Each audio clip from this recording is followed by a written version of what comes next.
Já, kæru hlustendur, það eru Arnar Þór og Yngvi Þór sem heilsa ykkur þennan fallega þriðjudag. Já. 9. þáttur, gott ef ekki. Næst síðast í fyrstu seríu. Já, næst síðast í fyrstu og hvað, er það ekki 10. sem við ætlum að uppljóstra loka? Jú, hlustendatölum? ég heldur verðum að gera það. Það er reyndar, þá erum við ekki að uppljóstra hlustendatölum eftir 10 þætti, í raun heldur eftir 9 þætti Já, en það er rétt. Við settum okkur markmið í byrjun. Við fyrir kannski í framlengingu og tökum upp 11. þátt þar sem við uppljóstrum úr fyrstu seríu. Það er alveg vel hægt að skoða það. Svo var reyndar ein pæling að hafa svona uppgjörsþátt fyrstu seríu þar sem við förum yfir allar skíturnar hjá þér. Hjá mér? Já, ok, ég veit ekki. Ég held ég hafa átt eina skitu og það var í fyrsta þætti, sko. Já, við gerum nú grein fyrir því. Var það þegar þú ránglega kvíslaðir að mér að Dominos hafi heitið Domingos þegar það var stofnað? Ég er alltaf að gera það alls ekki. Það var í síðast þætti en já, það var, hvað hét hún? Ekki Domingos heldur? Dominics. Og ég kem mjög ítalega inn á það á eftir. Já, en kæru hlustendur, það er, hvað ég sagt, sprengið þáttu framöndan. Ég held að það sé auðvitað að segja það, sko. Ég hef persónulega aldrei lagt eins mikið púður í núna á fjöllum vikunar, sko. Við erum að tala ég sat bara frá 7:30 til 2 á laugardagskvöldi með eina rauða að fara yfir ásreininga, sko. Já. Og það var bara brota tímanu sem fór í þessa vinnu, sko. Akkurat. Ég sé það bara í augunum að þér. Já. Ég sé kebab í augunum að þér. Ég er með 3000 orða wordskjal hérna fyrir fram mig. Já. Og ég þarf að reyna... Guð bless og gröll. En þetta, ég lofa góðri umfjöllun og hérna, já, bara frá okkur báðum. Já. Að vanda. Þú veist hvað sögðu alltaf í boltanum? Bestu þjálfarnir. Hvað? Sögðu þú ert að hlaupa á einhversu erfiðu. Já. Alltaf næst síðasti hringurinn er erfiðastur. Nú? Og þegar þú ert að hlaupa í mark á síðasta hring, þá færðu svona aukið búst. Já, einmitt, já. Og þessi þáttur er þannig fyrir mér. Þetta er bara, við erum súrir í löppunum. Algjörlega. Og þungir á okkur. Næst síðasti þáttur í þessari seríu. Já. Og ég held að, hvað verður gaman að sjá í mark í upphæðu 10. þáttar. Já. Er það ekki? Algjörlega. Já. Okkur er bara ekkert vanbúna en að bara fara í sponsan kannski. Ég vil kannski kalla eftir... Samstarfsaðila? Já, samstarfsaðila, góð punktur, klikka alltaf á þessu. Já. Ég vil kannski kalla eftir, meiri standard. Twitter-ritturunum okkar. Við viljum fara að fá einhver tweet yfir þriðjudagsuppvaskinu, sko. Það er eitthvað að trenda núna að vera með pingjuna í eyrunum yfir þriðjudagsuppvaskinu, sem getur verið leiðilegt. Var ekki líka svaka hlustun á sunnudaginn? Á þáttinn? Já, við erum alltaf, já, bara kannski segja frá því að alla tölur eru búin að gjörsamlega spæka hérna hjá okkur síðustu vikuna. Brynur græn. Og það er nú út af þessari frétt þarna. Já, þetta var náttúrulega kynlífstæki og samlokur gefa vel af sér. Og þú samtir þennan titil? Nei, það var ekki ég sem gerði það til að hafa það á hreinu. Þetta var alveg ferlegur titil. Nei, við kunnum Gísla frænda, bestu þakkir. Já, algjörlega. Og jú, vissulega hefur hlustunum spækadóldið, en ég vil meina að það sé líka bara út af að við séum skemmtilegir. Já. Er það ekki? Jú, ég held það. Jú. En já, bara endilega, fá Twitter, virkja Twitter-rittaran okkar. Segja sína skoðun. Já, það er... Lofið að last, mér er alveg sama. Það er þín dreifleið, við erum með svona sikkort distribution channels. Já. Ég er svolítið að fara inn í, hvað er þetta, heimplebans. Ég er að virka LinkedIn. LinkedIn, já. Það er alveg komin tími á einhver fíblalæti þar. Já. Ég er alveg hundleðilegt að horfa á... Svo mikið tilgeralegt stöf þarna. Maður er aðeins að reyna að brjóta það upp, sko. Ég fagna því, sko. Fá smá af þessari dark side á Twitter yfir á LinkedIn. Já, sammála því. Yes, heyrðu. Það eru samstarfsaðilar. Við byrjum á Dominos. Það er okkar fólk. Það er okkar fólk. Ég tók 2 í síðustu viku, sko. Heyrðu, hvað var ég aftur með daginn sem var geðveikt? Ég er búin að gleyma því. Hvað? Eitthvað á Dominos. Ég þarf að rifja það upp. Já. Gott ef það var ekki gott mál pítsan. Já. Það áttum held ég eftir að rósa henni. Hún var drullu góð. Emitt. Svo var ég með eitthvað tricks. Þetta er svona hagst þess að drengurinn hjá mig borði. Það er að panta brauðstangir. Já. Það er klikka aldrei, sko. Nei. Kajún brauðstanginar. Hefur þú smakkað þær? Ekki handa börnum, sko. Hann er undir 2 ára. Það er kannski... Þetta er eina sem maður étur í dag. Þannig að maður er bara orðin dagneytandi á brauðstöngum. En já, ég þarf að grafa upp hvaða pizza þetta var. Þetta var eitthvað nýtt sem ég var að smakka. Gott ef það var ekki gott mál, sko. Þú varst með einhverja sögum Dominos. Heyrðu, já. Ég er búin að hlusta á það. Jú, þetta er rössa. Ég er búin að hlusta á fáránlega skemmtilegt podcast Dominos vs Pizza Hut. Og ég var búinn að skrifa svona aðeins hjá mér, sko. Ég náttúrulega ránglega sagði það hérna í síðasta þætti að þetta hefði upprunalega heitið Domingos. Já. og það á sér góða skýringu og ég náttúrulega, þegar ég fekk þetta í andliti eftir þátt að klúra þessu, þá grét ég og Ásmundur hringdi í mig frá Dominos og hann sagði bara, þetta er allt í lagi. Ásmundur. Já. Og hann sagði bara, það væri bara ágætt að reyna að taka eitt þátt aðeins og skýta á þig. Já. Þannig að við gefum þér eitt sjens. Og já, erum við tæpir? Já, hann sagði bara, Yngvi, það er bara svona annarkvært orð sem vellir út og er bara að kjafta þig. Og við erum í samstarfi, þetta gengur ekki. En nei, hann er að, ég ætlaði bara að segja, sko, að því að hlusta á þetta hlaðvarp sem að ég skal posta inn í Deep into Pingjan fyrir hlustendur okkar og aðdándur. Að þá var þess að Dominos er í rauninni ekki, jú, ok, ég geti verið að spóla tilbaka hérna, sko. Bræðurnir Tom og James tóku yfir staðinn Dominick's árið 1960. Þannig að það hefði verið stofnað einhver á undan sem var sem sagt pítsastæður í Ypsilandi í Michigan. Og það var í rauninni fyrst þarna sem ég rak upp stór augu með þennan stað, Ypsilandi í Michigan. Getur verið að Uppsölun það hefur verið fundið upp þarna. Ég hef allavega ekki heyrt þetta. Nei, ég er náttúrulega Yngvi með einföldu, sko. En þú veist, maður spyr sig Uppsölun Yngvi Halldórs sín, Uppsölun Yngvi Harðar. Já, Analytica. Já, og Uppsölun Yngvi Óttars, rækjubóndi, dögun. Og ég, þegar ég breyti nafninu í Uppsölun Yngvi, þegar ég verð fertur, ég er búinn að segja það, ég ætla að lifa hálft mitt æviskeið einfaldi Yngvi. Það er reyndar aðfyrsett. Svo verður maður svona sophisticated fertugt og verður Uppsölun Yngvi. Ég er að plana pílagrímsferð til Ypsilandi. Það verða bara Uppsölun Yngvi sem mæta, sko. Það er því rosalegt reyndar. Já, ég veit ekki, þetta er svona smá útúrdúr.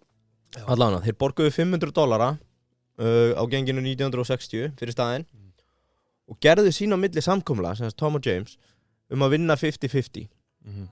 Eftir 8 mánuði og einhver erfiða vakt, þá gafst James upp og ákvað frekar að einbytta sér að vera póstmaður. Okay. Sem ég ekki trú að hann og hans afkomendur sjáu eftir enn þann dag í dag.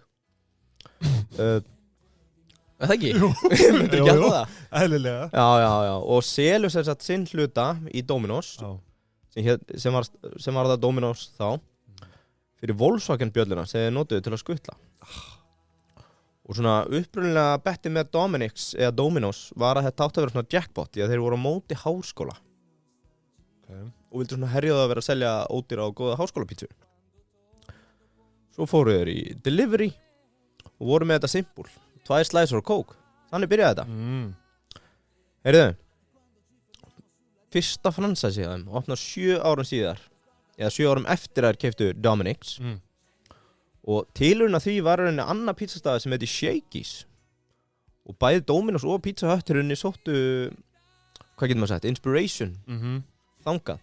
Og það var svona fyrsti staðurinn. McDonald's var enda komið á sama tíma þar sem að þú gast gengjaði sama matseli, sama hvar þú varst. Og franchise owners og þetta var svona riðast í rúms þarna og þetta er það sem að þeir ákvaða að pikka upp. 7 árum eftir að þeir stofna fyrsta Dominos-stæðin, sko. En þegar voru komið 10 ára rekstri þá var Tom orðin alveg nettbugar. Þetta var ekki þessi peningavél sem hann hefði gert ráð fyrir og ekki byrjaði að mala gull, en hann harkaði gegn, held áfram að opna staði, fólk byrjaði að hafa samband að stofna, þetta er hugsjónamaður sem hló einhverjum mánuð seinna. Og sem sagt byrjaði að opna staði öll Bandaríkin og fyrsta franchise utan Bandaríkjanna kom svo 1983 í Kanada. Þannig þetta gerðist ekki á einni nóttu. Nei, það er nokkuð ljóst. Þetta er success og í rauninni helvítis bras. Það sem var talað var turning point. Var eitt rosalegt campaign sem þeir tóku þarna á Super Sunday, ef þú kannast við það. Já, ég eitthvað heyrti það. Fyrir Super Bowl að þeir buðu upp á $1 slice tilboð sem var bara með allra lægsta sem nokkuð tímann aðeins sést og hér á með er komin áskorun á Ásmund okkar að selja eina slæsu á $1 af næsta Super Sunday, 130 krónur stykkið. Já, ég myndi kaupa einhverja, sko. Takk. Það er ekki spurning. Herri, já, allavega þetta var svona eitt pivotal moment, svona en ég geti verið að rekja söguna. Þetta er bara skemmt þetta að hlusta. Já, podcast er náttúrulega miklu betra, sko. Rekja upprunan. Já, en sko upprunalega hugmyndin, selja slæsur og kók á hagstæðu verði og þetta átti að vera bara svona háskólafæði.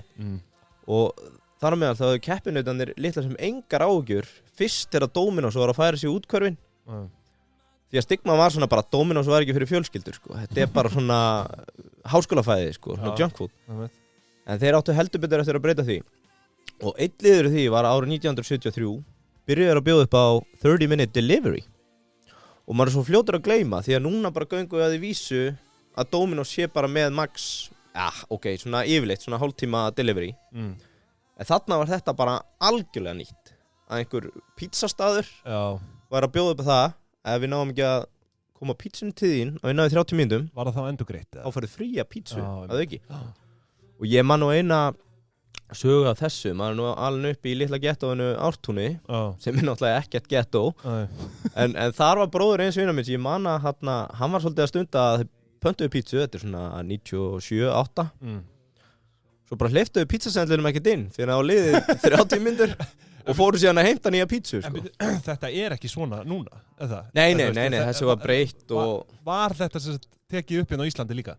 Já, ég held það. Ég man allavega eftir þessu eina atviki sko að maður heima á vinn sínum og bróður hans var bara heyrðu, við erum að telja myndunar í 30 sko að fá fría pítsu. En þessi var öllu breytt en svona lærdómurinn af þessu ferli var að þeir voruð alveg bara svona obsessed á ferlinu að búa til pítsuna. Og svo núna þeir voru að panta pítsu og fer hún alltaf að fylgjast með, hún er komin í ofnin, hún er á leiðin í kassan, hún er að koma heim. Og það var einhver snillíkur bara 2007 sýndist mér, vörustjóri hjá Dominos, að hann var búinn að mappa upp allt kaupferlið. Þegar þú kemur inn á Dominos, þú ert glaður. Þegar þú ert að skoða matseðilinn, hvað var spenntur. Pöntunarferlið, frábært. Svo fellur þú bara í svona öldudal af þunglind og kvíða og þú ert að bíða til pítsunni. Og hann sagði, hérna höfum við allar upplýsingar það hvað er verið að gera og neytandinn er bara in the dark. Þannig að það var á þessum tímapunkti þegar ákveða að byrja að deila með neytendum hvað var að gerast og núna er bara búið að besta kaupfelli í rauninni frá A til Ö sko. Já, algjörlega. En það er frábært að panta. Og ég held að þeir beri þarna höfuð og herðar. Já, þannig ég er alveg að búinn. Já, þetta er svona á hundavaði sko. Já, drífðu þið að þessu. Ásmundur, hann er náttúrulega að koma á mig umslögum sem þú færð ekki og við erum aðeins að vinna með þetta. Ég segi svona, það er allt upp á borðum. Frá 1980 til 86 slóðu Dominos í gegn með auglýsingu karakter sem hét The Noid, hún var svona rauð fígúra og þau voru bara með eitthvað góðan leikara sem léki þessu.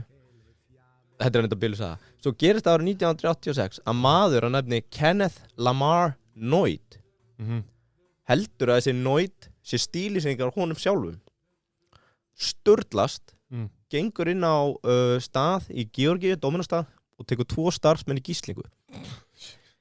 Það sem að gerist þegar hann er að hann panta sér pítsu í þessat gíslatökunni og meðan hann er að éta hana þá flýja starfsmennir sem hann var með í gíslingu en það kom síðan í ljós bara seinna, hann var skizofrenia bara alveg mjög veikur og framt á endanum sjálfsmorð en The Noid var lagður af eftir þetta og kom svo svona lauslega fram í einhverju auglýsingu upp á 2010 held ég en hann svo var þetta 30-minute delivery og fleiri frábæra auglýsingar sem komu en ég er bara svona, þú veist, ég er meira að selja podcasti, hlustu á það er skemmtilegt, hitt podcasti sko. Takk fyrir þetta, eða hvað, er þetta búið eða? Heyrðu, á 2000 ára. Glemdu þessu. Já, heyrðu, ég er bara með einn hérna. Þetta var kynningin okkar á Dominos í dag. Já, rosalega. Frábær samstarfsaðili. Eitt hérna lókum, Tom stofnandi, hætti árið 1998. Já, væntanlega lótaður. Já, algjörlega og hvergi á netinu, annars staðar í podcastinu er komið fram að hann segist að lesi setninguna Pride is the cancer of the mind eða stolt er krabbaminn hugans og hann áttaði sig á því að hann var komin í svolítið látalæti, yfirlæti og ákvað bara svona í kjölfari að draga tilbaka, selja og fara meir út í góðgera starfsemi. Já, ánægð með hann. Þannig að Dominos er búið að vera á markaði síðan 2004 og spurningin dag hvað eru þið með marga staði? Ég held að það sé slatti. 17.000, 83 löndum, 5. stærsta franchise í heiminum og við erum í samstarfi með þeim. Það er heiður, eins og ég alltaf sagt. Og Ásmundur sagði, ef þú stendur við dæfingu, þá getur ég kannski tengt þig við Tom. Já, og ég held að alveg staðið í dag. Ég vona það, það eru eitthvað villast í þessu. Það er komin inn á tíminna kynning bara á fyrsta samstarfsaðila, þannig að Já, það. Heyrðu, ok. Já, ég meina, þú veist, við hljótum að fá endurnýjun. það er nokkuð ljóst. Ég vona það. Season er á búið. En svo eru fleiri samstarfsaðilar sem því miður fá ekki jafn stórt pláss í dag, en það er sjálfsögðu Joe & Juice, Jói Juiceri. Þeir eru með tilboð í appinn á miðvikudum, samloka og lítill djús eða kaffi á 14,90 €. Já, ég elska... Fékk mér eitt slíkt í síðustu viku og það var mjög gott. Ánægjan var öll mín þar. Ég elska þegar 2 vinimanns verða vinir, skilur þú ert að taka úr 2 mismunandi networkum, búið til nýjan vin, það sé alltaf stækka. Já. Ég sá að Jói Juiceri er að leita djúsurum inn á Alfreð. Já. Og Alfreð er vinur minn og Jói Juiceri er núna vinur okkar. Og þeir eru að vinna saman og óvænt. Og við mælum náttúrulega með fyrir alla sem vitum eitthvað skemmtilegan, sem vilja fá hörkulögin, að sækjum hjá Jói Juicera. Já. Er það ekki? Bara pikka í næsta mann eða konu og minnast á það. Svo þurfum við aðeins að heyri þessi markastjóra hjá Joe & Juice og það stendur að viltu vera djúsari. Hvaðan kemur svona orða? Kemur það ekki frá okkur? Ég veit ekki, við þurfum að heyri hún. En herru, svo er það þriði, það er Keldan, Kitt á Keldunni, okkar maður. Stendur þétt við bakið okkur, grunninnviður í okkar starfi. Tókst alveg svakalega vel þarna föstudaginn að mæta og kveikja á kertum. Já. Falleg stund. Algjörlega. Fyrir alla sem er ekki nota Kodiak. Kannski spurning að halda slíka kertafleytingu. Hann talaði kannski einu sinni í mánuði. Og hann fekk fullt af póstum frá liði á markaði sem er ekki með Kodiak. Já. Hann ætlaði bara að reyna að koma á þau bara kannski 1 mánuð frí trial eða eitthvað. Já, og gríns. Þú þarft ekki meira. Þetta bara nöðsynlega vara að mínum mati. Yes. Svo er að 4. það er rentapartí. Það voru árshátíðir helgina og fleira. Já. Nóg að gera. Það var verið að ferma og ég veit ekki hvað og hvað. Já. Það voru einhverjir starfsmenn fermdir þarna? Já. Já, vel gegn sínu vilja, ég veit það ekki. Ég veit nú ekki með það sko. En við vorum að fá boðið eina fermingu, núna, ég man ekki hvernig, Hvítasunhelgi, er það þá? Ég veit ekki. Var þér ekki boðið með það? Nei. En Svana hafði bara strax samband og spurði hvort það ekki svona myndakassi frá rentapartí. Já. Og þau segðu, jú, að sjálfsögðu. Og þau flott, þá mætum við. Já, auðvitað. Því að við viljum ekki lengur skrifa í gestabók. Nei. Við viljum bara láta taka myndir á okkur í gestabókina. Það er nýja gestabókin, sko. Já. Þannig að bara ef það er verið að bjóða okkur í fermingu og þið eru ekki viss hvort það verður ekki myndadagbók, það er að segja nei takk. Já. Svo vil ég kannski enda þetta intro okkar á því að byggja meðlimi Deep Into Pingjan, Facebook-hósins okkar, innanlega afsökunar. Já. Vegna þess að Yngvi var búinn að lofa mynd af sér fyrir framan Joe & Juice, fór og tók hana og eitt henni síðan. Já. Nú fannst hann svo asnalegur. Já, ég var eitthvað vatnaður og órakaður og... En við getum lofað eitthvað því að hann fer þarna í næstu viku, eða núna í þessari viku og tekur mynd. Já, ég líka miskildi þetta koncept með Juice Tour, já þú veist, 4 daga Juice Cleans. Já. Ég var bara Joe & Juice þannig, 4 daga, vatnaðist allur upp, maður án alltaf bara að taka einn og samlóku. Já. En herru, þá er okkur ekkert að vanbúnaði, þetta var 80 mínútna langt intro og sem er það lengst að hinga til og ég skal vera... Þú var reyna að halda þig kannski aðeins þittra en þú byrjar í dag, það eru öfug stafrósröð í dag. Vá, frábært. Og þú ert með hvað? Handa mér. Herru, ég er með hreyfil. Alright. Þeir hafa nú verið í deglunni núna. Hann væri ekki bara alltaf verið í deglunni, eða? Jó, sennilega. Er þetta svolítið bad boys of business? Æ, ég veit ekki. Ég veit ekki, þú verður að segja mér. Já. Ég hef ekki kynnt mér þetta. Herru, hreyfil. Nú stressast ég allir upp sko þegar við vorum að ræða þetta á hann hvort þau eru samlags eða samvinnufélag. Ég skrifaði hjá mér samvinnufélag. Já, þetta er samvinnufélag. Já, SVFF. Já, þá er ég með þetta rétt, heyrðu. Ok, flott, ásakið það. Heyrðu, hreyfill stofnað sem samvinnufélag nóvember 1943 og enn þann dag í dag er hreyfill skráð sem samvinnufélag. Og það virkar þá þannig að það er í rauninni eigu atvinnubílstjórana sem að eiga bílana, sem að halda á, hvað getur maður sagt, leyfunum að því að fá að keyra. Leigubíl. Og það er svona ferli sem mann er nú svo sem ekki að vera að fara eitthvað mikið inn í en í dag virkar það semst þannig að það er gefin út hvað mega að vera mörg leyfi sem að, sem sagt, margir bílar sem að mega að keyra út. Gefið út af Samgöngustofu. Og þar að leiðandi eru einhverju ákveðnu menn og konur sem að eiga bílana og svo í rauninni þeir leigubílstjórar sem við þekkjum helgar eru í, já ég held ég að bara aldrei vera á leiðin á djammið eða koma heim á djamminu þar sem ég hitti mann sem á bílinn sem hann er að keyra á þessum tímapunkti sko. Er þetta ekki bara einhver 50 leyfi sem eru gefin út á ári? Nei, ég held ég 560 virkleyfi núna sko. Ok. Það með myndi eins og, já. En sko, já, það þarf svo sem enga frekar útskýringar á hvaða hreyfill eða hvað það gerir. Þetta rekstur leigubíla og ýmiss konar skull í raunni. Einhvers staðar heyrði ég að þetta væri eyru götunar. En það eru leigubílstjórar, sko, og þeir heyra allan fjandann, bæði dag og nótt. Leigubílaslúðrið, sko. Já, ekki dómstól götunar, heldur eyra götunar. Varðandi vöruþróun hjá hann og tekið eftir að þeir eru með app, þjónustu við ferðamannastaði, bjóðu bara svona bara skuldlóta Keflavíkurflugvöll, fixed price for you my friend. En ekki bara frægasti fyrir 5885522? Jó, ég held að þetta eitthvað númer sem að ég get allavega ekki náður hausnum á mér, sko. Nei, það þetta númer á 5812345. Tvö stærstu símanúmer í sögu Íslandssögunar. Já. Heyrðu, rúllum yfir þetta. Varstu búin að fletta þeim upp eða? Já, ég með þetta hérna og ég sé að þetta samstæðureikningur og þú náttúrulega átt ekki að vera komast í tæri við. Það eitt hérna, Kiddi á Kjeldunni verður náttúrulega kjöldregin þvert og beint yfir Borgartúnið. Ef þetta verður ekki lagað samstundis, að það var bara ekki hægt að sækja bara ársreikning. Nei, ég skilu. Hreyfils, þannig að ég seti uppi með samstæðureikning. Hann hefur orðið að falli áður. Já, og verður að eflaust í dag, þú veist. Þetta þetta moment, það var sagt við okkur, þið farið af stað með þessa þætti, þið verið skotnir í hnakkan. Já. Mesta hættan á því í dag, á þessum þætti, sko. Þetta hitamál. Já. Heyrðu, ef ég tek semst samstæðureikning Hreyfils fyrir árið 2020, þá eru tekjurnar 416 milljónir, sem dágóð lækkun frá árinu undan, sem var 526 milljónir. Og ef við svona aðeins reifum rekstra tekjurnar sem eru sundulega þarna og þetta sér maður ekki oft að þá sem sagt skiptast tekjurnar í sölu sem ég bara því miður veit ekki nákvæmlega hvað felur í sér, stöðvar og þjónustugjöld 160 milljónir, leigutekjur 52 milljónir, umbóðslaun 13,2, eitthvað komish þannig, akstursheimildir 700.000 og svo aðra tekjur 10 milljónir, þannig að þetta svona sko sala hlýtur náttúrulega bara að vera þú veist, strauja kortin, sko. Bara lítur að vera langstæsti liðurinn. Nei, svo er þetta stöðvar. Nei, svo er þetta nefnilega ekkert, þannig að ætli það sé ekki bara einhver x% af færslunni sem fer undir það. Ég talaði nefnilega við innherja á markaði. Sem sagði mér, sko, það er svolítið erfitt að lesa í það frá þessu, en in the end, þá er þetta bara þetta gjald. Það er bara heitir ýmis nöfnum, stöðvar þjónustugjald, þvottagjald, posagjald. En sko, eitthvað hefði nú haldið að þeir væru að velta meira.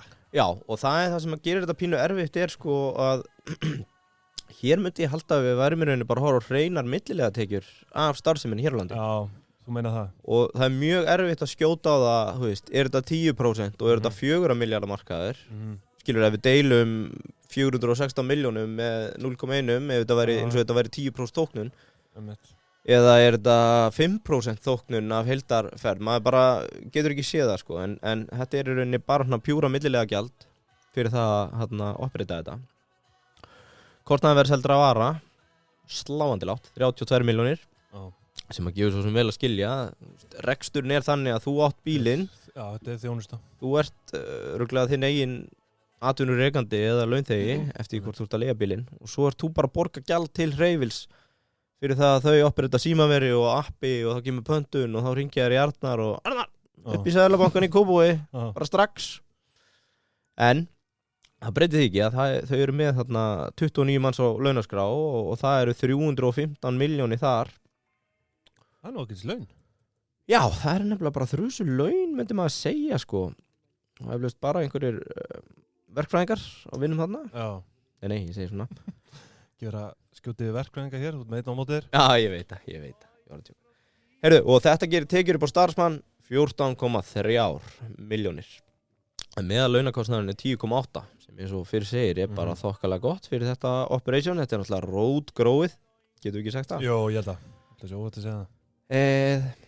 Þrátt fyrir fín laun og rauninni lágt koks, við höfum bara ekki séð svona lágt koks, held ég, að þá var EBITDA ársins 2020 neikvæð 15%.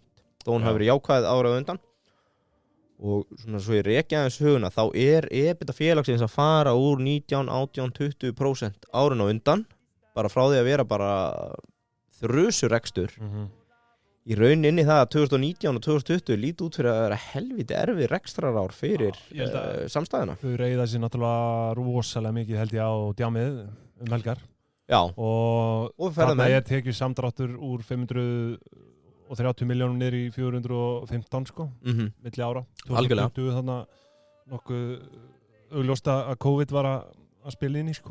Já, algjörlega. Og náttúrulega þessi samdráttur í ferðamönnum, það hefur komið fréttum með það líka.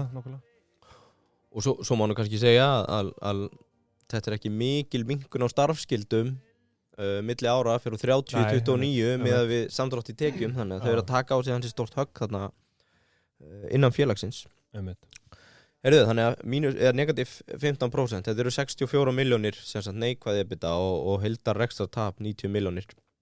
Þannig að tap ársins eftir skatta eða ekki skatta, þegar hann var sýnt mér ekki greiddur, var 56 miljónir. Já. Og já, þeir fá hérna tekjuskatt endurgreiðan sem er væntanlega áætlun frá... Já, bara eitthvað uppsamna tap eða hvað það er sko. Heyrðu, ok. Rennum hérna yfir í efnahagsreikningin og sjáum hvort það sé eitthvað skemmtilegt. Heyrðu lagið? Já. Svakalegt. Volari. Eignir samstæðunar er að lækka lítilega milli ára. Fara semst úr milljarði 2019 niður í 871 2020. Já. Og þeir eru þarna með smá real estate play, sér maður 120 miljónir í einhverju fasteign. Innréttingar á áhöld upp á 130 miljónir. Hérna er ég svona aðeins bara að spyrja mig hvað felst í því. Sko ég sé þau afskrifa hérna ekki nema 26. Akkur svona mikið lækkun hérna á milli? Ertu að tala um... Er það að selja eitthvað? Nei, viðskiptakröðunar eru það sem við ertu ekki að tala um minnkun í eignum? Jú, það er bara minna að gerast í viðskiptakröðunum. Já, þetta er ekki bara fastafjármunir. Nei. Okay. En þannig er enn og aftur eitt sem er að gerast milli samstæða og móðufélag sko, eignar hlutur í dótturfélögum með núlfærðurinn í samstæðinni.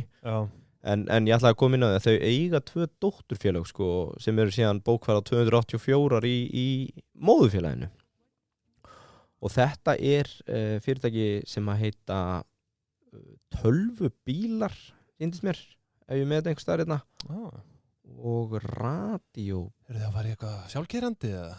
Nei, sko, þau eiga hérna 88% í tölvubílar EHF og 60% í Múla radio. Og ég sko fann ekkert tölvubílar EHF, það er ekki heimasíða eða neitt. En það er skráð til sama húsa og Múla radio. Og Múla radio er svona ísetningar fyrirtæki fyrir tæki og dót í bílum. Þannig að þau eru svona Kitty, það er leigubílstjóri? Já. Er því honum Óla hérna, hann er á Múlaradíu. Fínt að eiga það bara. Já, hann pluggar á því hérna taxaskiltið og alla græður. Svo tekur Sigga við, bókar þetta og velkomin í Hreyfil. Þetta er eitthvað svona, held ég. Heyrðu, fastafjármunir 258 og já, svo er þetta hérna þessi bókun á milli sem er aðeins svona iffy, þú veist eins og þú segir sko, þetta samstæða móðufélagi á að gera snert á þessu. Þú reynda að liggja á sko... Bíddu. Ekki stela þrömunni, takk. Nei. Ef ég fer bara fyrst yfir skuldirnar, þá þarf maður ekki að spjalla við nema svona 1 leigubílstjóra yfir æfina til að vita álit þeirra á bankamönnum. Og mér sýnist að Hreyfill sé á sama máli. Það eru bara enga langtímaskuldir skráðar. Skammtímaskuldir upp á 171 og það er af stærst bara viðskiptaskuldir sem þá bara kemur. EIFE, óráðstöfuð pingja 602 miljónir og ég kem betur inn á það hérna sem sagt sko miðað við þetta þá eiga er haug í óráðstafað EIFE og ef ég fer yfir á seðilstreymið heyrðu það er eitthvað nýtt hjá þér? Já. Ok. Að þá hérna, ætla ég bara að byrja að segja, það er enga skemmtilega hreyfingar, þú veist, eins og við sáum daginn, það var verið að víla og díla og kaupa og selja í fjármuna, en hjá þeim er þetta bara nokkuð klift og skorið, veldu fyrir frá rekstri neikvægt eins og kom fram, en ég tók eftir einu svakalju. Þeir eru með 513 miljónir í handbæru fé. Það er nóg til. Já, ég bara... Afsakið þetta, en það hérna... Þeir hafa síðustu ár bara verið að telja hvert einasta klink í kassan. Þetta er bara skilgreining á þykkri og þungri pingju. Sko, á skalanum 0 upp í Bjarni Ármanns, þá er þetta bara Bjarni Ármanns, sko. Þú liggur á haug af cash. En þetta er svona bara eins og árið 2018, það hafi bara einhver öskra á gamla stað, bara, Kitty, hvað er henn á bók? 300 flott, það er að koma 100 í viðbót svo bara, þetta fer úr 488 432, 590 það er reyndar eftir hvort það byrjar eða endar árið sko, en þetta er helviti myndalegt það lækkar samt á árinu, en endar í 513 já, þeir náttúrulega tapa aðeins á þessu ári handbærsfí ársbyrjun var 581 endar í 513, þannig að þeir eru bara í helviti fínum málum upp á þetta að gera ég tók bara léttan samanburð við BSR þannig að skuldahlutfallið er alls ekki það hátt hjá þeim sko. Nei. Bara í ljósi þess að handbæra fjess sem eru með þarna inn á banka sko. Já. Þannig að þú veist ekki það slagur efnahagur sko. Nei, og ég meina þau eru eiginlega ekkert að greiða út arð heldur. Þetta er einhvern veginn bara maður þekkir ekki þetta félagaform nógu vel, samvinnu félag upp á að sko þeir eiga þetta allt. Hvernig ætlaði að ráðstafa þessu? Af hverju eru ekki bara að pumpa þessu út? Þeir vilja bara sitja á pingjunni. Já, ég meina þeir eru bara það er talað um peacetime CEOs og wartime CEOs. Ég held að þeir sé á leiðin í stríð og það er bara þeir eiga nóg. Heyrðu, ég tók léttan samanburð við BSR sem er svona eini skemmtilegi keppinauturinn sem ég fann. Og tekjulega séð þá voru þeir bara með stöðvargjöld sem sagt í sínu reikning 42 milljónir þannig að þeir eru rauninni bara svona dropi hafið á móti Hreyfli sem er langsamlega stærsta félagið og hefur alltaf verið þótt þeir séu ekki að elsta já, það er líka neikvæð EBITDA þó bara upp á 4,8 milljónir en hlutastlega það er 11%. Þeir eru með lægri tekjur per starfsmann 8,5 lægri meðalaunakostnað þannig þetta er bara svona minni starfsemi en stendur þó í þessari samkeppni og ég tók Cox plus laun hjá þeim báðum 84% hjá Hreyfli já, 58% hjá BSR og þá spyrir maður sér 58% en samt með 11% neikvæð EBITDA annar rekstrakostnaður 53% sko. Það eru bara að kaupa bréfaklemur og drasl fyrir afganginn. Já, það er við leiguhúsnæði eitthvað, ég veit það ekki sko. Þetta er mjög hár annar rekstrakostnaður fyrir ekstra apparat sko. Heyrðu, þannig að ég ætla nú svo sem bara að fara að loka þessu. Það er aðalega bara svona vangaveltur í lokin sko. Þeir sitja náttúrulega á haugapening. Ég held að þetta séu öflugustu lobbyastar á landinu upp á hvernig þeir hafa náð að halda utan sitt sko. Það er alveg já, ekki fjarrir Uber og Lyft kom sko, hvenær var það? 2007, 8, 9, who cares? Það er ekki ennþá komið til landsins og það getur gleymt því að það sé að fara að gerast já, það eru öflug völd þar að baki ég veit að Parka er að fara í samkeppni við þá og eru komnir af stað og unnu sem sagt bara, það kom úrskurður frá samkeppniseftirlitinu sem segir að það var óheimilt á tímabili þegar Parka ætlaði að fara að leyfa sem sagt leigubílstjórum bara skrá sig í þeirra app þá bannaði Hreyfill þeir sem voru með bíla á sér að fara yfir og skrá sig á Hreyfli og það kom bara úrskurður frá samkeppniseftirlitinu að þetta væri óheimilt sem sagt bara aðgangshindrun já, einmitt, já þannig að einmitt, þeir máttu ekki banna þeim nei og Parka er bara á fullu núna að onboarda nýja leigubílstjóra sem að einhvern veginn sjá bara eitthvað frelsi fyrir sér. Það er ekki hægt að vera með svona einokunar dæmi sko. Nei, og ég meina það var skrifið frétt hérna helgina PC álobbiisti, hvað heitir hann, Pétur Blöndal var að tala raðirnar og komment fólks á samfélagsmiðlum yfir röðunum og þetta er bara eitthvað stríðsástand í bæ. Þetta er bara ekki hægt, þetta er bara ekki fólki bjóðandi. Nei, þetta er örugglega heimskasta framboðsstýring á Íslandi að það þurfi að takmarka þetta og líka sko út af því að það er búið að vera að fækka leyfum kom fram í þeirri frétt já, ég held að það sé líka takmarku leyfi sko. Já, það er það sem er takmarka sko, þess að segja framboðsstýringin á þessu er algjörlega út úr korti sko og á sama tíma og það er búið að vera fólksfjölgun á höfuðborgarsvæðinu og Reykjanesinu þá sýndist mér að þessari frétt að það veri búið að vera að fækka leyfunum sko og þá fer verðin alltaf bara upp og þetta er enga veginn gott fyrir neytendur og ég efast þetta sé gott fyrir leigubílstjórana sjálfa sko. Nei, ég held að ástandið eins og það er. Mættum alveg við bara heilbrigðri samkeppni hérna á þessu markaði. Já. Bara strax takk. Og það er víst einhver reglugerð eða lög eða hvað þetta er sem að gera þarna niður á Alþingi að koma sem á að opna sem sagt aðeins á þennan markað þannig að þá er áhugavert að sjá hvort að Uber og Lyft muni koma til landsins eða hvort að Parka verði bara búin að sparka upp hurðinni og segja here we are.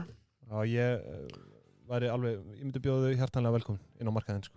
Já, ég meina Parka er komið að stað sko og ég ætla að prófa það næst þegar maður þarf að panta leigubíl. eitt samt hérna út af því að það örugglega einhver svona bylgja frelsis eins og við erum að tala sem að vill að það verði opnað. Maður sér það samt í löndunum í kringum okkur þetta helviti rótgróin lobbyista stjætt í kringum leigubílstjórana sko. Eins og ég flög á stóra Alicante-svæðið árið.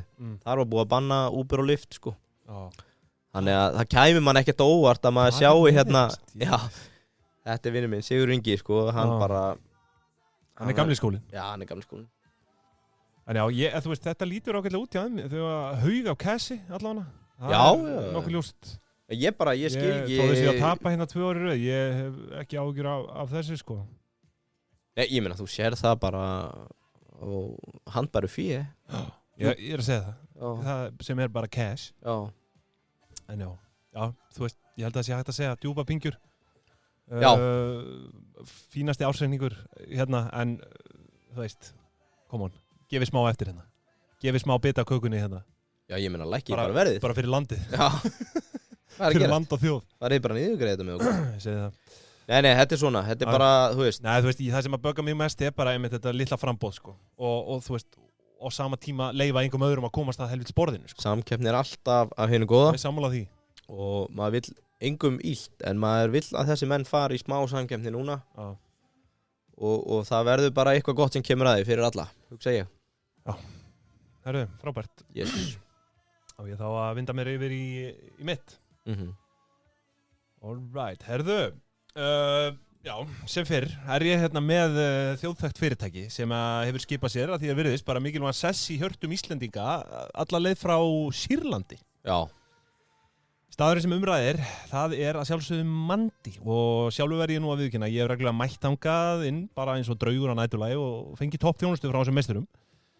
Fyrir þau örfáir sem þekkja ekki staðinn þá selja þau sýrlenska mat eins og falafel og shawarma og margt fleira.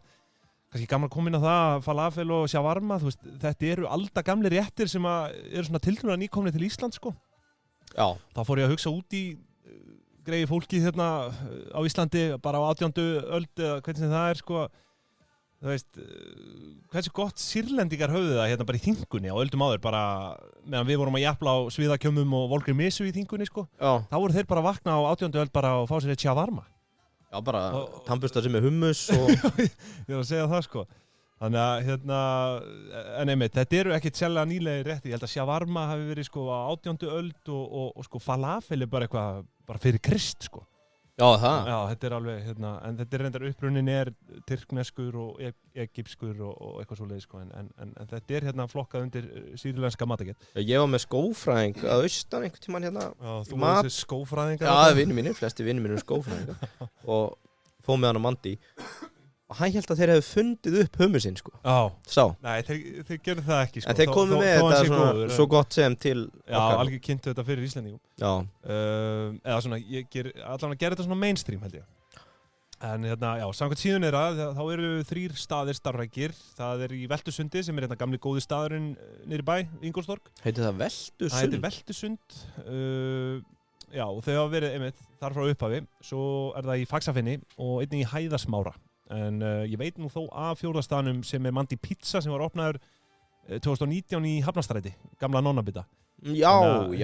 Þetta í rauninni 4 staðir starfrækir og allir opnaðir fyrir árið 2020. Þannig að... Hæ? Já, en vissulega á mismundi árum þarna. Ég kem betur en það eftir. Er þetta ekki eldar en 2020? Jú. Hvað það allir stofnaðir? Þeir eru allir stofnaðir, þú veist, þeir eru allir settir á fót fyrir 2020. Já, fyrir 2020. Það er engin staður nýr 2021 og 2020. Akkurat. Nú, fyrirtækið, það heitir Halal EHF og var skráð hérna sama ár og reksturinn hófst, eða 2011. Það í 100% eigu Hlal Jara og hefur verið það frá upphafi. Hann 32 ára gamall þegar rekstur hefst. En hann Hlal, reyndar ekki frændi minn, en hann höfðingi heima að segja og veitir, eins og ég hef áður sagt, toppþjónustu, örugglega afgreitt flesta Íslendinga. Maður hefur síðan þarna bara undir morgun, sko, vera að afgreiða þarna bara í harkinu. Þú veist, hann ekkert í neinum skjalatöskuleik, sko, hann bara við borðið að servera kúnnan. og ég nú fengið nokkra afgreiðslu frá honum eins og ég hef sagt áður hérna bara undir morgun eins og draugur sko. Já, ég nú mann glöggur, ég ekki alveg að koma fyrir mér hver þetta sko. Nei, ég hef ekki mikið verið að... Nei, hann mannur ekki þetta mér en ég líti alltaf á hann sem bara góðan vin. Ok, Góðu maður og gerir góðan mat. En herðu, nú ætla ég að fara aðeins yfir söguna. Nú skoðaði ég sko ársreikninga bara alveg frá upphafi. Þetta eru sko 10 stykki af ársreikningum og ég svoleiðis bara og drakst þetta í þig? Ég bara drakk þetta í mig og bara ánægjan var mín sko.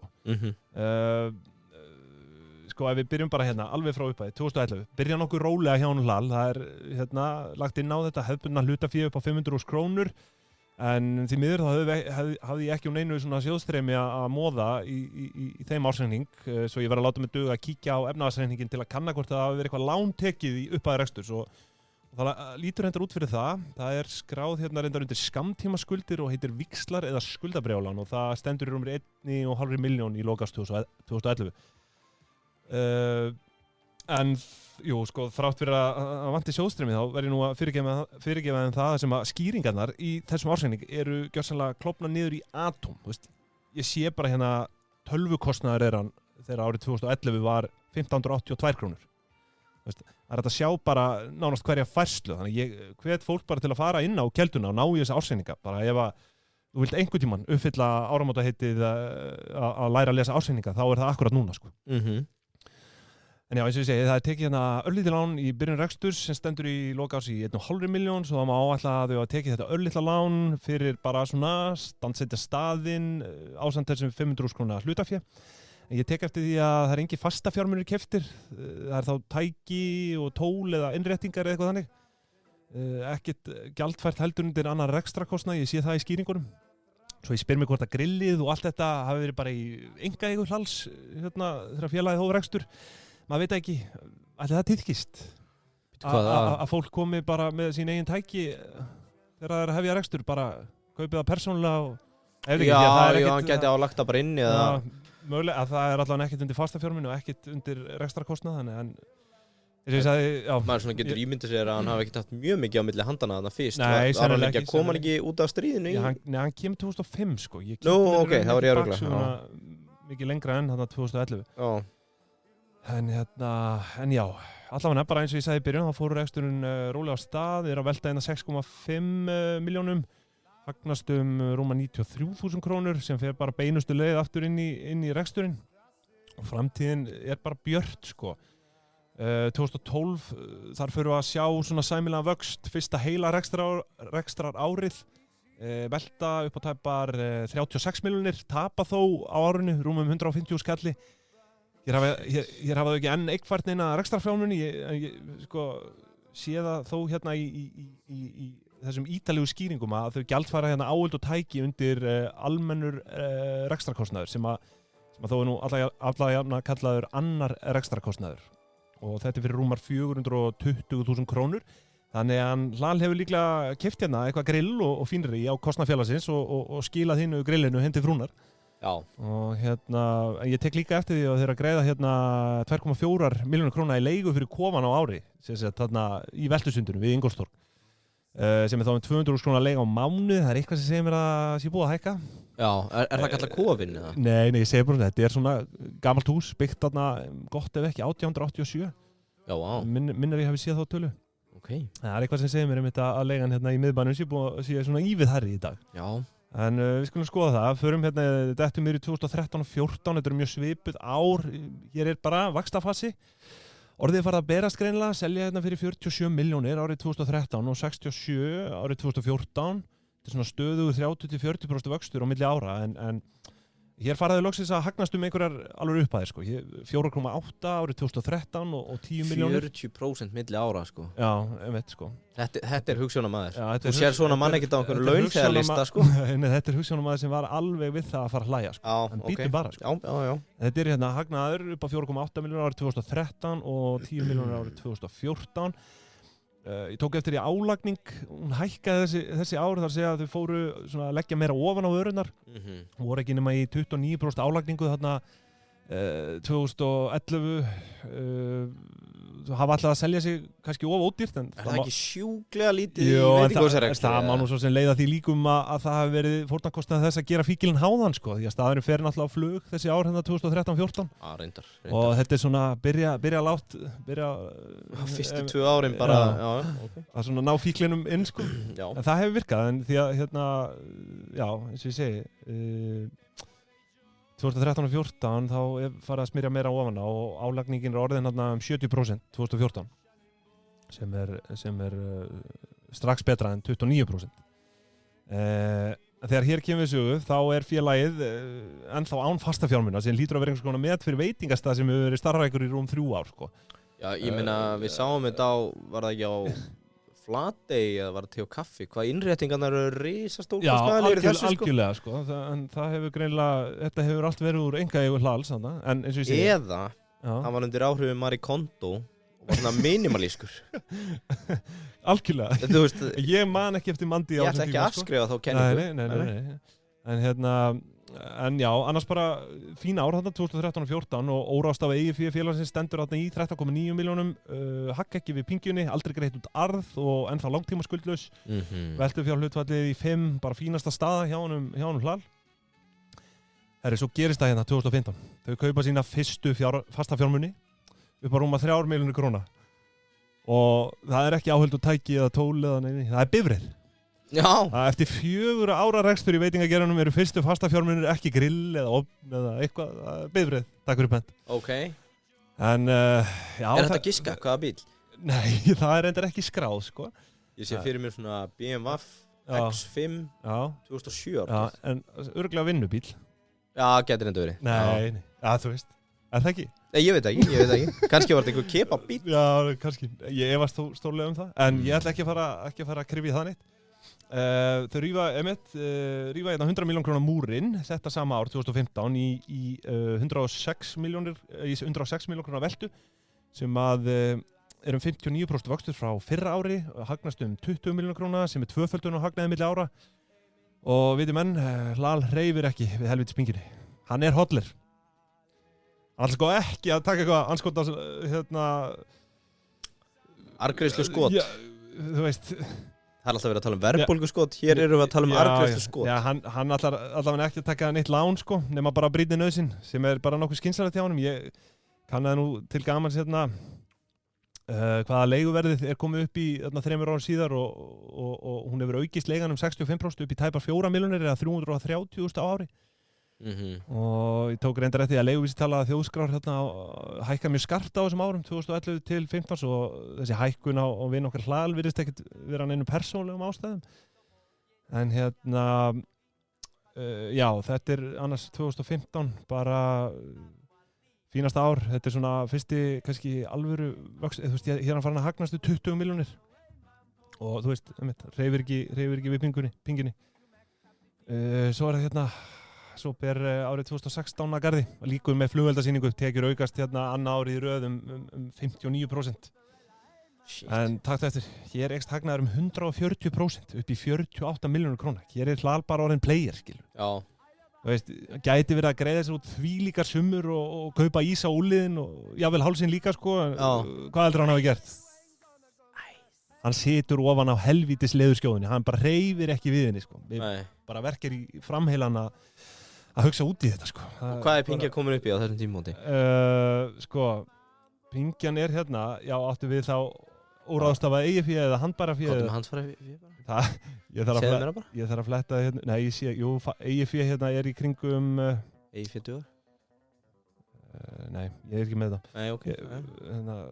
Þetta ekki vera að trufla mig svona með einhverja tölur úr Excel, ég finn þetta ekkert. Hérna sko, hér myndi ekki samt eitthvað skynsamlegt fólk greiða sér út arð hér eða? Hérna er þetta, jú, hann er með 85 milljónir í óráðstafað eigið fé, hérna á þessum tímumóti, 2016. Veist, 85 milljónir í óráðstafað eigið fé, 66 milljónir í handbært fé, langtíma skuldlaus, veltu fjárhlutfall í 13 og lausa fjárhlutfall í 12,9, sko, hann öskrar og hlátri, sko. Að selja góða mat sem Íslendingar höfðu aldrei smakkað. Já. Wow. En hann lætur peningan ekki stjórna sér, það er alveg á hreinu. En, ok, svo er það hérna 2017. Þá sé ég hvað hann er að gera, sko. hann svoleiðis búinn að liggja á pingjunni bara eins og prinsessan á bönunni og svo áður en við vitum að bara þá Mandi orðið fasteignafélag. Nú? Já. Bara eins og öllum góðum skyndibitakeðjum sæmir, sko. Hann kaupir fasteign, ekki eina, heldur 2. 1 atvinnuhúsnæði á Smiðjuvegi og 1 íbúðahúsnæði á Helgubraut fyrir samlagt 128 milljónir króna. Ekkert gírað? Jú, sjáum til. Ég sé hérna fasteignaauglýsingu frá febrúar 2017. Það er verið að auglýsa þetta íbúðahúsnæði á Helgubraut til sölu á 65 milljónir króna. En samkvæmt vinum okkur hjá fasteignaleitinni, þá er húsið keypt í apríl sama ár á 59 milljónir króna og það er þá þetta fyrirtæki, Halal EHF, sem að Rekomandi, sem að er að kaupa þá fasteign. En svo kaupaði atvinnuhúsnæði á Smiðjuvegi á 69 milljónir króna sem að sumir eru upp í þessar 128 milljónir. Ingvar, við elskum þetta, sko. Já, ég bara dyrka þetta. Ég er bara komin í fasteignabraski, sko. Þetta er líka, sko, það er einhver uppbygging fasi framöndan á Smiðjuveginum. Já. Held ég. Já.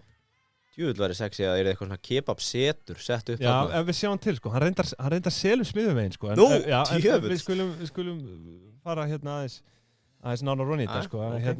Góð hugmynd samt, ef einhvern... En þú spyrir skuldsendingu, svo ég veit nú kannski aftur í vinn okkar Róbert Westman. Við kaup á Glitni, þannig að rétt fyrir hrun. Eins og öll góð kaup, þá þarf að fjármagna því. Þessi fasteignakaup hans sagði hann það, sorry. Já, hann sagði það. Henni að segja þetta kóta einu sinni enn. Eins og öll góð kaup, þá þarf að fjármagna því. Já, ok. En hvað, ætla hann að við fengið þetta frá Buffet? Ég veit ekki, þetta er ekki bara nokkuð lógísk orð? Já, þetta er bara... Þetta sé ekki kent í grunnskólum og framhaldsskólum.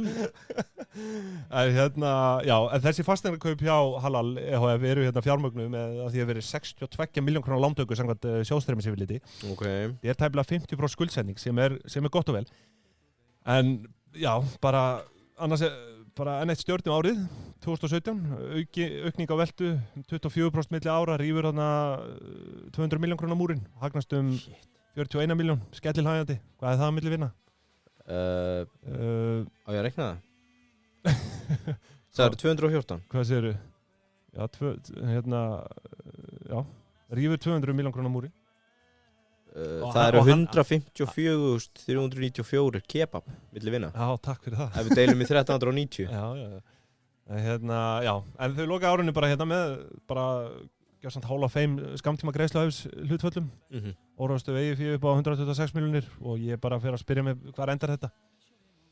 Svo kannski rétt að minnast á það að þetta ár 2017 að þá eigfæru þau rúmar 3 milljónir í áhöld og tæki í fyrsta sinn undir fastafjármunni. Og svo er þetta keypt önnur bifrið árið 2017 fyrir 6,3 ár. Já. Var það líka vinnubíl eða? Já, örglega. Hvað? Ég er ekki endskoðandi. Er þetta vinnubíl? Já, sjálfsög. Eru þau ekki að keyrið út eða? Skuttla fyllibindum eins og þér heim með kebab. Þau voru örglega ekki byrjað á því 2017. Koma við í löður og þrýfa bíliðinn. En eins og ég sé, bara öll góð starfsemi, hún þarf bíl. Já.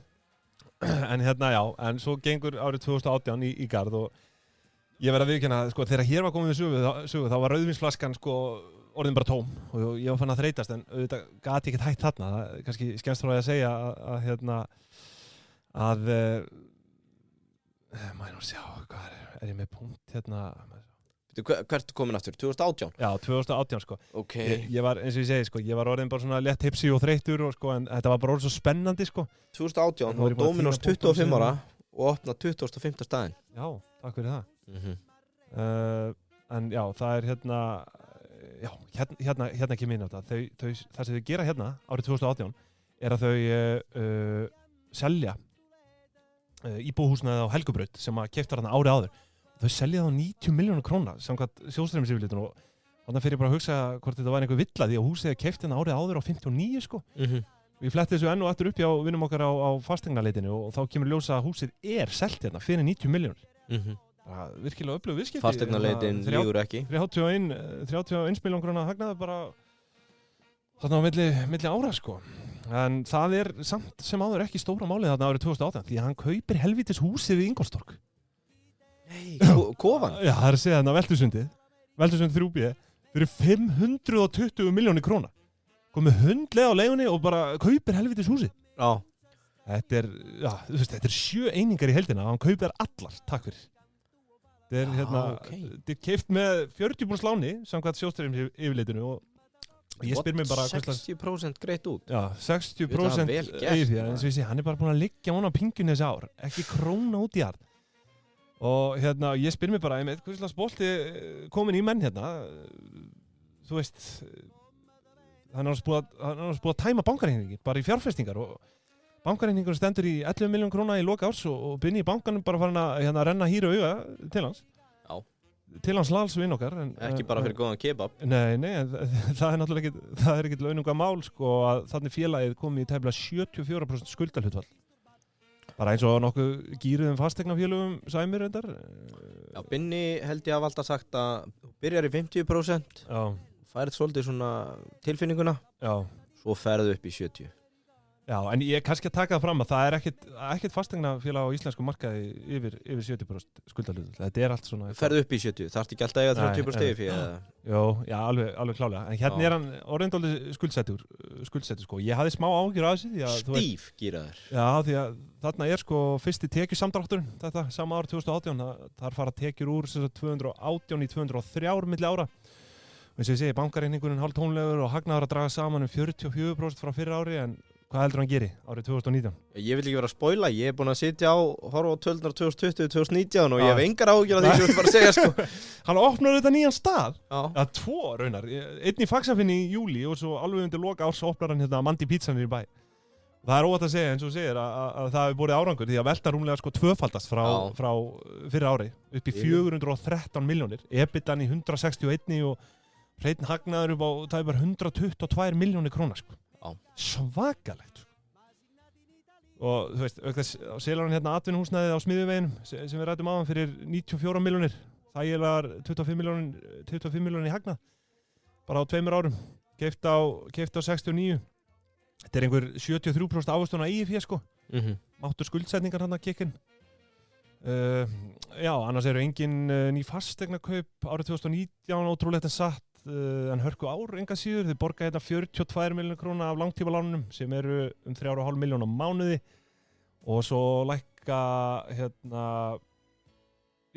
svo lækka tekið eftir skammtímaskuldir við lánadrottnum 141 milljón milli ára, svo það var nýtt þetta ár bara til að lækka skuldalhlutfalli sko. Það var náttúrulega orðið dálítið hátt en þrátt fyrir það þá er handbært því að hækka talsvert frá fyrra ári sem lokaði áðurnefndum 11 milljónum en endar í 55 í lokars 2019.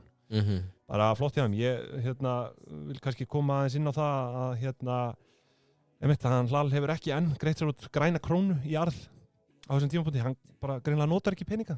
Það er staðan. Já, og bara í lok árs 2019 stendur óráðstaf eigið fyrir 270 milljónir króna. Shit, hvað þetta er vel gert. Sem er bara uppsafnaðar hagnaður yfir öll þessi ár og það hefur nánast bara hver einasta króna sem streymir í pingina farið í steypu og það eru auðvitað, þú veist, einhver hluta því áhöld og tæki og annað eins. Það er real estate play, sko. En hér er bara verið að fjárfesta bara megninu af innkominni, sko. Já. En Kaldalón má bara passa sig sko, já, svona þetta er bara sko. Fasteignafélagi Mandi er bara mætti leiks hérna. En þá erum við komin hérna á síðasta útgefna ársending 2020 og þar ætla ég að vippa mig bara yfir á þetta hefðbundaform kannski gaman að koma inn á það þau opna hérna enn staðinn árið 2020 í Hæðasmára og þannig eru þau búin að opna þrjá nýja staði á bara 2 árum 2019 og 2020. Þau eru nágrannar okkar hérna í Seðlabankanum. Já, alveg skulun sko. Hérna renna aðeins yfir tekjurnar 2020, veltan eykst hérna þó ekki meira en 2,6 milli ára í 424 milljón króna veltu. Sennilegast átt slatta undir djamminu. Já, vissulega. Það er algjörlega það sem ég vildi leiða hugan að sko. Þetta eru hérna rúmlega 35 milljónir króna per starfsmann með að við 12 ársverk, yngvi spesial hana, sem er bara nokkuð gott. Já, mjög gott. Og ég ætla ekki að hijacka þessu sko, en við erum að frumsýna nýja kennitölu í næsta þætti. Ég vildi ekki fórna henn á hreyfil. Nei, ok. Sem á að heita brútt og tekjuhraði per starfsmann. Ok, já, ég hlakka til að heyra. Og þá tekið sem sagt. Kannski að ég kom með einhverja nýja kennitölu líka, sem er ekki í prónefnd viðurkenndra bókara kennitöluskjalinu. 3. testamentinu. Sko, þú mátt taka nettó samdráttar hægðun. Hömlun. Mér dættir þetta í huga að taka bara allan rekstrarreikningin og summera upp allar tölurna þar og finna meðaltalið og bara sjá hvort að það sé einhver fylgni á milli alltíma meðaltal rekstrarreiknings. En já, við erum semst bara vinnið að fá kennitöluna samþykta inn í 3. testamenti, þannig að við fáum vonandi svör fyrir næsta þriðjudag. Já, brúttótekjur per starfsmann. Já, en allavega með tekjurnar, ég verð eiginlega samt að viðurkenna, ég bara lagði ekki samanburð í þessari umfjöllun. Það væri þá helst náttúrulega Alibaba. Þau eru úrskurðuð gjaldþrota árið 2021 en sko þessi staðir eru að opna bara með mánaða millibili árið 2011 og það er greinilegt að Alibaba hefur orðið því miður undir í þessari samkeppni. Þrátt fyrir að staðir hafi svona dálítið haldist í hendur. Hvað veltu var það fyrstu 3 árin? Alibaba komst bara aldrei í þennan vaxtafasa sem við sáum Mandi dett í. En árin 2014 voru ekki líka hlið við hlið eða? Jó, bara hlið við hlið í Veltusundinu sko. Ég held að Veltusund 3B sem að Mandi sé, ég held að við keypt sko það sem Alibaba sko. Það hendur út eða? Ég veit ekki, það hefur andað kvöldu loftið þarna. Já, ég man eftir einhverjum fréttum voru ekki slagsmál og eitthvað. Jú, það var eitthvað vefjustríð þarna. Enda líka þú eru hvað að segja. Já, ég ætla ekki að fara nánar út í það. Fólk getur bara flett í upp ef það hefur áhuga á því. En semst að segja mér að Alibaba sem farið á hausinn eða? Já, sko, eins og ég segi, sko, félagið sem hélt utanum Alibaba var tekið til gjaldþrotaskipta bara í byrjun árs 2022 en þau eru kannski komin í að kennitölu heimasíðan Heimasíðan þau eru skráð í Kringlunni, Austurstræti og Hamraborg sko. Já, ég bara þori ekki að fara með það. Nei. En já, bara svo til að klára með Alibaba sko, þessi staðir héldust í hendur bara, hvað veldu var þar mjög lengi framan af, bara fyrstu 3 árin en sko, eins og ég segi, Alibaba komst aldrei í hennan vaxtaham sko og þú veist, árin 2014 og 15 bara Mandi hreinlega stungið af sko. Já. Og já, ég hef í rauninni ekkert meira það að segja sko. En kíkjum aðeins í koksið, kostnaðarverð seldra vara, tæpar 150 milljóna króna sem að gerir 184% álagningu. Ég vil minna á að álagning fyrsta ári var 29%, það hefur vaxið nokkuð grimmt svona milli rekstrarára. Já. En mér finnst samt líklega að það hafi verið, þú veist, þau eru bara að gera betri díla við Birgja heldur en að hækka verði því að maturinn þarna hefur alltaf verið svona tiltölulega ódýr sko. Þetta er ennþá bara einhvern 1390 sko. Þannig að þau eru greinilega komin bara í einhvern lúxustíl við Birgja sko. Já. Hvernig sem það er? Herru, laun og launumtöld gjöld, þau standa í tæpum 77 milljónum og það eru 18% af tekjum og ég tek hlutfalli sérstaklega fram hérna vegna þess að það hefur verið rætt það opinberlega að þetta var hjólað í það á sín tíma. Mjög lágt hlutfall og það var sérstaklega Birgir Örn Birgisson fyrir framkvæmdastjóri Dominos sem skaut föstum skotum á þá í grein viðskiptablaðsins. Já, líka hinn íslenski Elon Musk sem með okkur var að reka veitingahús. Já. Hann talaði um þessa reglu 30-30-10 og verið að reyna að berjast við að halda launakostnaði niður fyrir 30 sko. 30, sko. Þannig að þau í 17 og 12%, 19 og 20 það er bara, ég veit ekki hversu hátt þau gátur hlegið það er bara eitthvað galið sko. En sko, ég meina, þú veist, hann Birgir Íjar svona óbeint að því í þessari grein að Mandi sé að greiða laun bara undir borðið hreinlega. Og hann vísar í skýrslu frá KPMG sem að kemur inn á sko, hvað íslensk veitingafyrirtæki eru í þessum hlutföllum og þar kemur fram að þetta séum svona 40% meðal hlutfall. Já, yfir bransan. Já, launa veldu. Já, akkurat. Yfir bransan, sko. Já, Mandi hefur þetta verið að rokka svona milli 11 og 18% síðustu ár, sko. Já, ég meina þeir eru ekkert að drekka baðvatnið, sko. Nei, sko, ég meina Hlal hefur ekkert rætt þetta neitt opinberlega, þannig að ég ætla svo sem ekkert að hætta mér inn á þetta, bara hætta að finna næga fréttir þetta mál og dæmi þá hver fyrir sig, sko. Já, þú veist, er þetta kannski einn ástæðan fyrir að við fáum hennar mat á svona góðu verði, eða? Svo er það. Ég veit ekki, skulum bara negla okkur hérna yfir í EBITDA. Ekki okkar hlutverka fábúleguna það.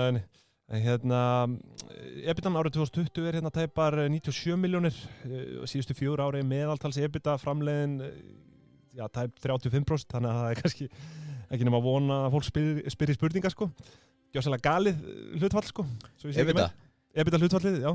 35% bara að meðaltali síðustu 4 ár sko. Herðu, hreinn hagnaður upp á 26 sem er reyndar 80% samdráttur frá fyrra ári þar sem við voru reyndar í peningaprentun bara 120 eitthvað milljón króna hagnaður sko. Já, 128. Er það fyrir tekur ekki bara eftir? Já, ég tek söluna sko, svo er einhverja leigutekjur vissulega sem ég tek ekki inn í vörusöluna sko. 6 lilla kúlur Þannig að þetta er orðið fasteignaveldið, þau eru fann að leiga út sko. Já. En sem fyrir engin arðgreiðsla af hagnaði, vanafastur, hann Hlal, notar ekki peninga í persónulegu tilgangi greinlega. Þá dembum okkur yfir í efnahagsreikningin. Ég ætla að hafa hann í boði Keldunar í dag. Já. Kitty í Keldunni verður með kertafleitingu fyrir þá sem nota ekki kódíak föstudaginn 4. apríl. Greið fólk sem notar ekki kódíak maður. Herru, allavega það eru eignar, fasta fjármunir standa í tæpum 580 milljónir króna á bókfæru virði. Sko, áður en lengra haldið þá vil ég bara minna á nýja staðinn í Faxafinni sem þeir opnuðu þarna árið 2019. Heldur hann hafi nefnt í að vera að borga leigu af því? Ný, aldrei ekki. Hann bætir Faxafinni 9 í fasteignasafnið. En sko, samkvæmt skýringunum hérna í ársreikningi hann að kaupa fasteignir fyrir 145 milljónir króna þetta ár. 2020, en sko, svo kík ég inn á fasteignaleitina enn og aftur og þá sé ég að kaupverðið ekki nema 100 milljónir sko. Þannig ég velti fyrir mér hvert þessar 45 milljónir sem eftir sitja að fara sko.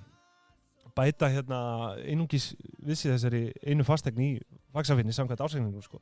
Ég fann ómögulega út í. Fasteignaleitin segir 100, en ársreikningunum segir 145. Já, en sko fasteignaleitin einmitt segir 100 milljónir, en sko, ársreikningurinn segir að hafa verið keypt fasteignir fyrir 145. Það er spurning hvort þið hafi keypt bara einhverja fasteign aukalega sem ekkert gefin upp fyrir 45. Ég veit það ekki sko. En hérna, þau hafa nú hingað til gefið upp bara hérna adressun á öllum fasteignum sem þau kaupa sko. En þess að ég fann ómögulega út í því miður, en það er allavega virði fasteigna hérna orðið langstærstu hluti af fastafjármunum. Af þessum 580 milljónir bókfærðu krónum hérna eru fasteignir 550 milljónir. Þetta er líka. Og restin er bara þá bifreiðar og áhöld og tæki og þetta. Hvað segirðu?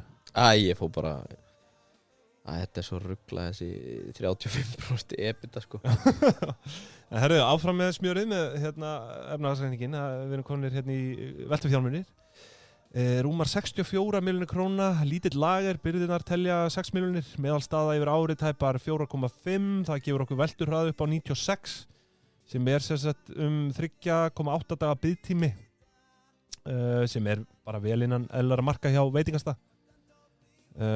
Og já, bara lítið annað að segja veltufjármunina, heildar eignastað í 643 milljónum króna.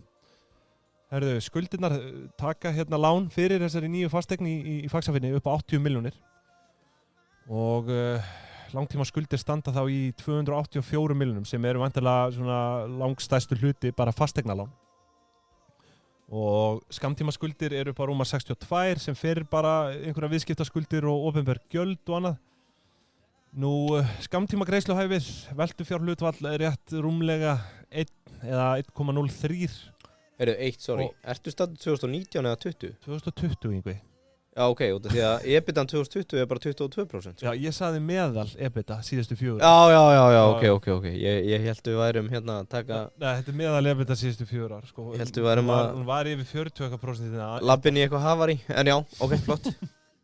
En já, veltufjárhlutvallina 1,03 rétt yfir þessum eina lausafjárhlutfalli, það er harðari mælikvarði á skammtíma greiðsluhæfi. En þó ekki það harðasta? Nei, þó ekki það harðasta, en það er hérna 0,93. Ég vil sjá bara hann halda sig þarna.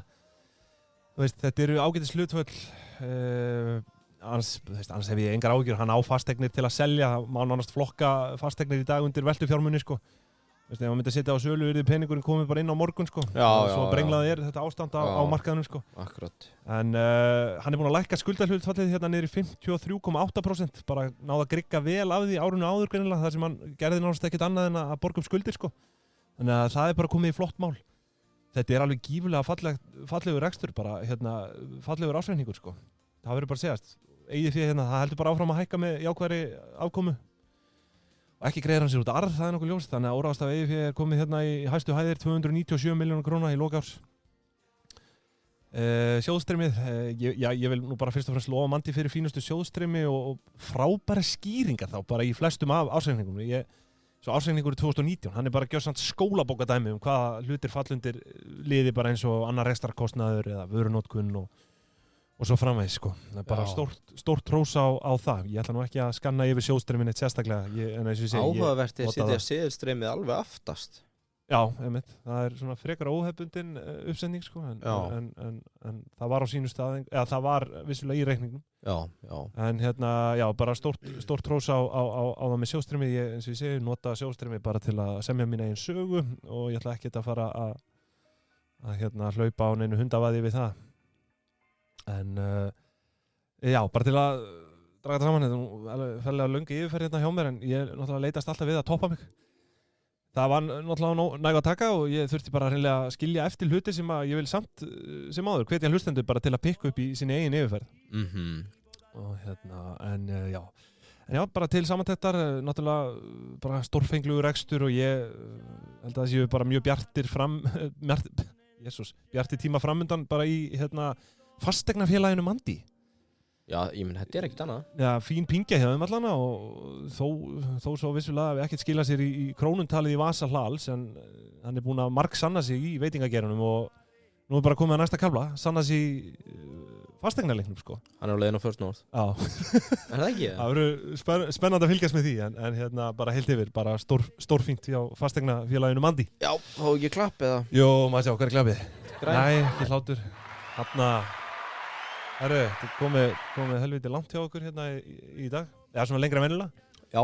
En það bara, tíminn flýgur þegar við höfum gaman. Við erum á leiðin í framlengingu. Orðnir súrir. Já, einmitt. Þannig að nú það bara síðasti þátturinn. Það verður bara engin pressa. Og bara klárum þetta, ekkert stress. Það ekki, já. Jú. Heyrðu. Það einmitt. Bella Tjá komið á. Já. Og benda það að það síðasti þáttur í þessari seríu í næstu viku, einmitt. Já. Þá ætlum við að taka stöðuna.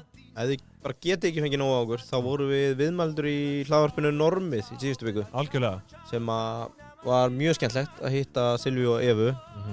Mælum að hlusta á það. Og svo vorum við með könnun í Dýbind og Pingjan í ljósi umræðu síðasta þáttar daginn 12. október 2005. Hvort hefur keypt hlutabrauð Jumbo eða Marel.